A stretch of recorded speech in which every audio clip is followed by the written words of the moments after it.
Hi, I'm back. This is a continuation of the session from April 28th, the analytics camp session, where I was about to get into the section on getting data, but we ran out of time, and that's the motivation behind this section here. So here I am back, continuing the session that was session number 2, which was about R, sporting an R t-shirt, as you can see. There you go. And so here goes. Let's get right into the slides that I intended to cover but never got to. So here's the part about getting data. Many of us do research, and there's, critical to research is data. 2 ways of getting data, primary or secondary. We gather much of our data doing surveys, and some of us use experiments if you're interested in drawing causal inferences. Qualtrics, Zoomerang, SurveyMonkey, etc., and of course good old paper are ways of gathering survey data. Less attention is given to secondary data as a way of enhancing our research. Many sources of this, folks in accounting and finance use this a lot. So Compustat, WRDS is a great platform. And a lot of data for management and marketing can be obtained from various companies, Axiom, Experian, Nielsen, and many others not listed here. Of course, you've got to pay for getting this data. Well, it sure would be nice if this data would be free. Turns out there's a huge revolution afoot. Tim Berners-Lee's got a nice TED.com video on this movement towards more open data. It's a fairly dated one, 2007, and much has happened since. Since then, the U.S. government has put out a lot of wonderful open data resources. You can follow the links here and kind of view those wonderful resources.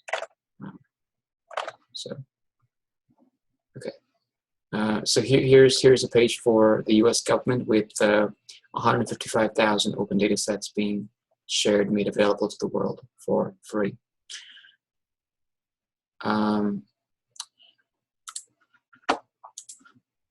Now, a lot of these data sets you can get by navigating to the company and by the government website and just downloading from them.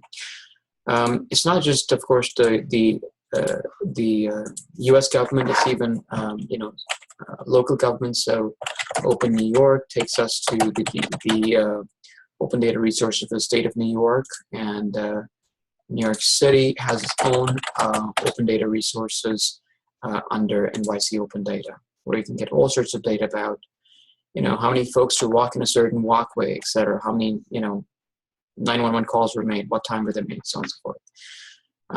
Actually, I'm not sure about the 911 calls things, but there are a lot of cool data sets out here, and they're kind of freely available.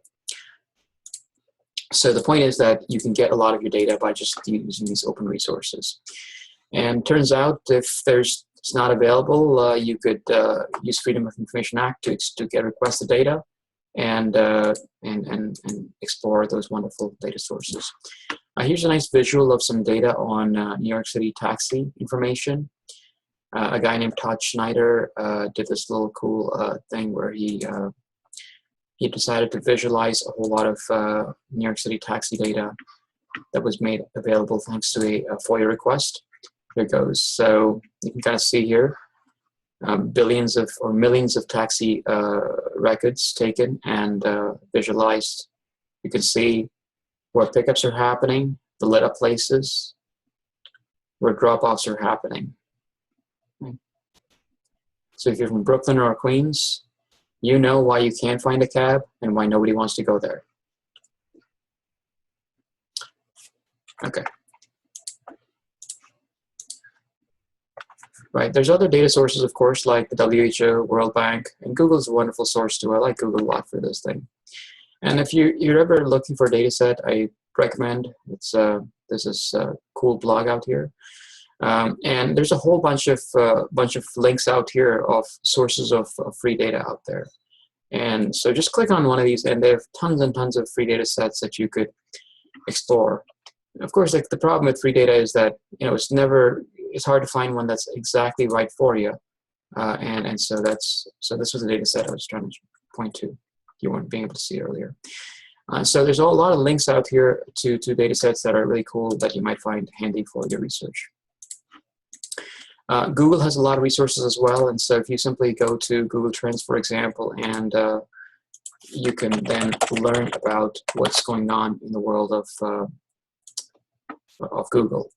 So, for example, today is at the time of this recording, the 100th day of Donald Trump's presidency. So let's see what is happening on Google. Let's look at the trend of searches over the last, let's just do 1 day in the United States. So selecting the United States. Turns out, yeah, over the last 1 day, there's no, well, I guess 704 was a peak for searches for Donald Trump. And if you want, you can get this data by clicking here and getting the CSV file. It's free. I'm a big fan of being able to do this in a seamless fashion, though. It's kind of, you could always go to these sites and get the data from there by clicking and saving CSV and so on. But it's so much better if you can download it and do it seamlessly. So take a look here at some interesting HTMLs I've got shared here. So I'm going to show you here some HTMLs. These are really, by the way, R Markdown files converted to HTML. If you ever went to the site here, it's going to show you a list of all the beaches in, beach water quality reports for New York City. So if I type this into, let's say, new URL here, you'll see this is a list of all the beaches and how much enterococci is there in those beaches and when it was recorded. You could, of course, go in here and say download the data and export the data to CSV here and view the data and see which are the worst beaches in New York City. Instead, I decided to do this programmatically, and here's how I did it. I ran some code here, which basically is going to visit this URL and absorb the file into R as a data frame by using the read.csv function. NamesWater will list the column names, and then the next bit of code does some cleaning, and then a little bit of code is going to identify the row with the maximum enterococci levels in New York City. So seeing is believing, so let's just actually run this in R and show you how you could do this. You can literally go in here and copy this code into R and or your R console. So let me just write this clean so you can see. Okay, so this is, if I do this, you're gonna basically pull the data into R.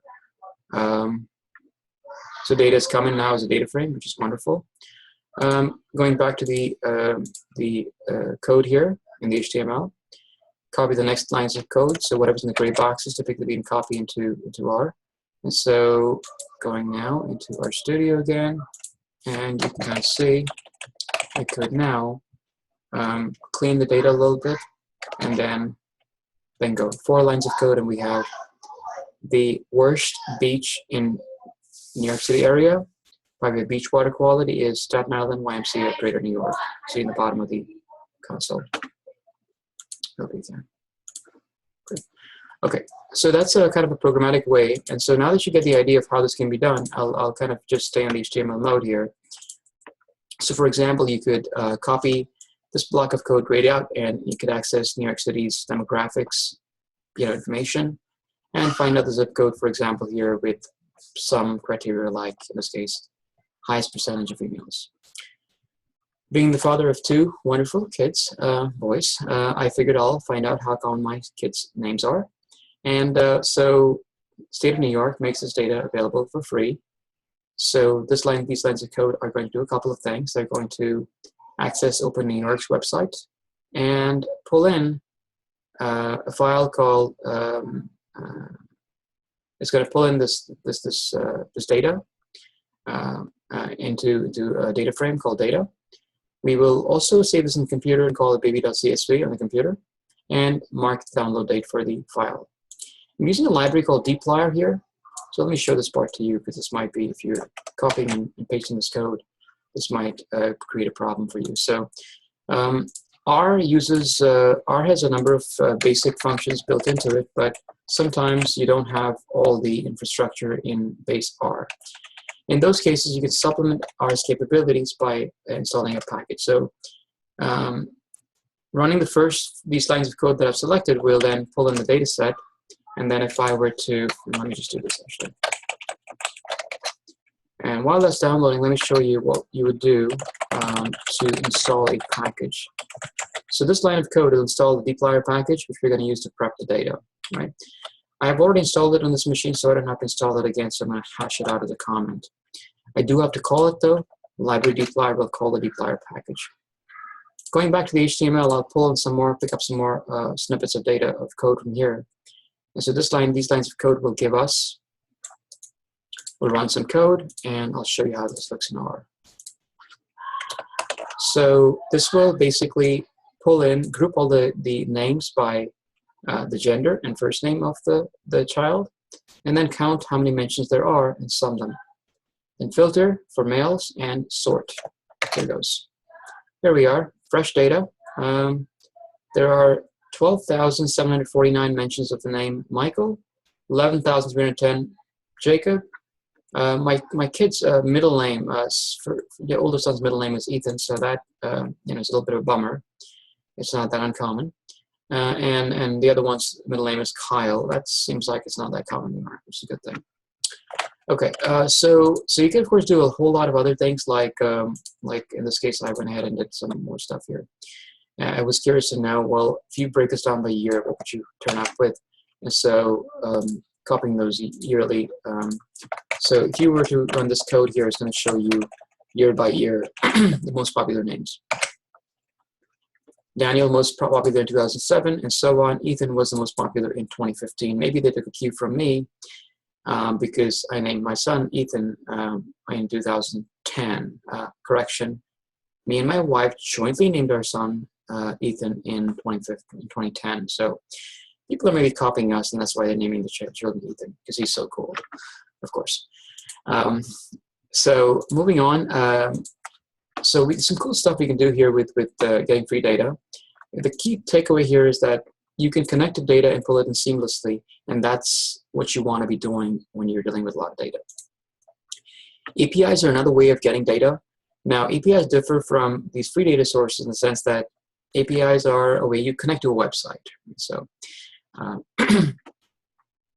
the data an API may supply to you might be JSON format, most often JSON format, or some XML type formatted file as well. Okay, it's best to get data from APIs programmatically, while you can download those free data sources via just download as something. As far as API is concerned, that's in most cases not even an option. So you've got to figure out R, Python, Perl, Java, or something like that to connect to their APIs. An API is, again, a data pipeline. You can think about it as to interact with a website to get their data. So here is some code that will show us how cool APIs are. In this line of code, I'm going to pull in weather data from a site called Wonderground. I'll load some libraries, and I'm going to get Boston weather data for the year 2016. I'm interested here in precipitation, specifically in the city of Boston and also in the city of New York. So I'm going to get those pieces of data, weave those two columns of data into a data frame, which I'm doing here, and then I will run the code. I'll do some data prepping because data is never, clean and pretty, and then use a package called zoo package and an XDS package to construct a nice visualization. So this is a visual showing you the peaks, the days when the blue, that's New York City, had a lot of precipitation, and the reds when Boston had a lot of precipitation. Turns out, I think it seems like there are more blue peaks than red peaks. I guess we get more precipitation than the Pats do, huh? Okay, going forward, here's some way to access movie data from OMDB. So run this line of code, and it's going to pull in data about Moneyball. And again, I requested here specifically ratings for from all the sources and the specific ratings for a popular movie, Moneyball. In the next line of code, I'm connecting to Yelp. Now keep in mind that not all APIs are open, so some of them require setting up a token, setting up access tokens and access keys. And so Yelp is one of them. to get your credentials, you've got to go to here, this place here, and sign up and get your API credentials. And once you do that, you connect into Yelp, and they have thousands of restaurant reviews. I'm going to show you an example of how you could get that data. So if you ran this, loaded some of these packages, fed in your credentials for Yelp, and run this block of code here, you would get a list of the top 40 bars in Soho based on reviews from Yelp. Okay. Lastly, stock data. You can, of course, go to WRDS, CompuStat, someplace like that. Here, stock data from Google Finance and Yahoo Finance. Right? Or you can also get from Bloomberg or something. QuantMod is our way of doing this. This is, again, API that does not require us. Google Finance doesn't want API keys or doesn't need API keys. So if you just install these packages, ran this code, you'd get stock data for Facebook. Since 2010, I asked for, but since Facebook IPO was only in 2012, data starts from then. Going down, long list, many, many years have passed since Facebook's IPO. You scroll all the way down here, you see it open, close data, and so on. And I said, let's make some charts here. Here's a nice bar chart, just like those stock trading ads you've seen. Here's a bar chart of Apple. Making a line chart of Apple by simple line command. This is a function available in the XDS package. A candle chart, if you like those kinds of charts, and throwing in some other charts for Apple. Throwing in a MACD line for Apple, and then throwing in some Bollinger Bands also for the Apple stock. And so you got some pretty stuff going on here. Okay, and here's something else I'm doing. I figured I've got this wonderful Facebook data, closing data. Let me forecast a little bit. So I took Facebook's closing price since 2012. You notice it was high, 38. Went down, almost 18 or 17 bucks, and then it never looked back. So you can take this data now and run an ARIMA model, let's say. So I've run here an ARIMA model using some automatic parameters that it determines automatically for me to fit the ARIMA model, and then plotting out the actual stock. And then we can see, well, the red and the blue are tracking pretty well. That means the ARIMA model is fitting the data pretty good. Using that ARIMA model, then let's just forecast the data forward. And so here's what we see about Facebook's stock chart going forward. That's what our data is kind of telling us. But I have to mention here that I'm not your broker. I'm not your financial advisor. If you want to invest in a stock, whether it's Facebook or Apple or anything, you got to speak to your financial advisor. I'm not your financial advisor. Okay, last part of this is we'll kind of flip back here to something that, Twitter. Let's just look at Twitter API here. Twitter makes available a lot of data, yes, even before Donald Trump started tweeting like crazy. So I have here a nice bit of code I'm going to share with you about Twitter. You can actually go onto Twitter and get your credentials again from Twitter. And as an example to show you how this works, I've run some code here that loads up some important packages to access Twitter's API. I plugged in my credentials, and then I did a search for the last 1,000 tweets at Real Donald Trump. Okay. This is the last 1,000 as of April 24, 2017. So, keep in mind the tweets are going to be about the events that happened then. Here's a sample of the first 5 tweets. With textual data, it's you have to clean the data a lot. It comes in really messy and dirty, and so here's some cleaning and prepping and so on being done on the data and so on. And I'll save you the trouble of going through that stuff. Let's get straight to the bottom line here. So lots of cleaning, lots of prepping going on here. And after all that wonderful stuff, we get a word cloud. So here's what the tweets are saying. Will is the most frequently mentioned word, okay? Let's look at a color-coded one, and so you can kind of see here, Obamacare is featuring out here, healthcare, remembrance, Holocaust was frequently mentioned, where darker colors represent more frequent mentions along with font size. I decided to also examine the sentiment of the tweets, the last 1,000 tweets, and turns out that you can code using certain rules every single tweet. So if it has certain negatively valenced words, it's -1. 2 negative words, -2, and so on. 0 would indicate neither positive nor negative words in the tweet. Here's numbers for the 1,000 tweets, and we go down this list. You get to read the raw tweets also. In case you missed something, you have it available here for you to have fun. Okay, right. And we get to the bottom line here, which is our sentiment analysis. A picture showing you there were about 170 or so tweets that had 1 negative word, about 40 or so with 2 negative words, about 50 with 2 positive words, and so on and so forth. Average minus 0.015, that's your sentiment score for these tweets. All right, on to the last part. Tweets are wonderful. Let's get on to what is called web scraping. Some people view this as kind of like a sexy part of web scraping. It really is a very boring, blue-collar task or way of getting data. Now, let me start out by saying web scraping is a method of getting data from websites, but the owner of the website has a right to disallow scraping data from his website.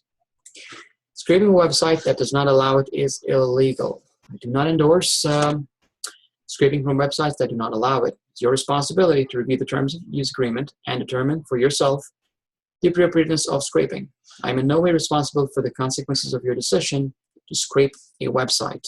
Okay. So with that legalese out of the way, here's what I said about doing about 2 or 3 years ago. I said about scraping Rate My Professor. They've got about, a couple of professors, not 2 million pages, but many pages of blanks, so about 1.5 million professors' ratings on there.